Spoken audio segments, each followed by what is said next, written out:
आज अक्षय तृतीया म्हणजे 3.5 मुहूर्तांपैकी एक मुहूर्त आणि याच मुहूर्ताचं औचित्य साधून आज दगडूशेठ हलवाई गणपतीचे इथे आंब्याची आरास करण्यात आलेली आहे. खरं तर ही मोठ्या प्रमाणात आरास होते. दरवर्षी अक्षय तृतीयाच्या दिवशी बाप्पाला आंब्याचा नैवेद्य दाखवला जातो आणि जवळजवळ 11,000पेक्षा जास्त आंब्याची आरास इथे आपल्याला बघायला मिळत आहे. खरं तर अक्षय तृतीयेपासून आंबा खायला सुरुवात करतात आणि त्या आंब्याला पहिला दगडूशेठ हलवाई गणपतीला दाखवला जातो आणि त्यानंतर आंबा खायला सुरुवात होते.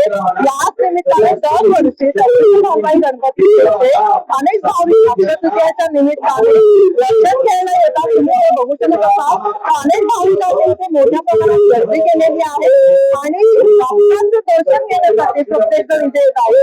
साडेतीन कोटी काय महत्वाचा मुहूर्त असं म्हणतात की आजच्या दिवशी तुम्ही जे काही कराल ते अक्षय राहतं आणि या निमित्ताने आज जर बाप्पाचा आशीर्वाद घेऊन जर आपण काम केलं, आपल्या दिवसाची सुरुवात केली तर बाप्पाचा आशीर्वाद हा कायम आपल्या बरोबर राहतो. ही भाविकांची अशी मानणं आहे आणि त्याच निमित्ताने सकाळपासूनच भाविकांनी गर्दी केलेली आहे. आणि शिवाय आज अक्षय तृतीयेचा हा अर्धा मुहूर्त आहे, त्याच्यामुळे आज आंब्याची आरास होण्यासाठी पण अनेक भाविकांनी दगडूशेठ हलवाई गणपती मंदिरात आपली हजेरी लावली आहे. पुणे मराठी पुणे.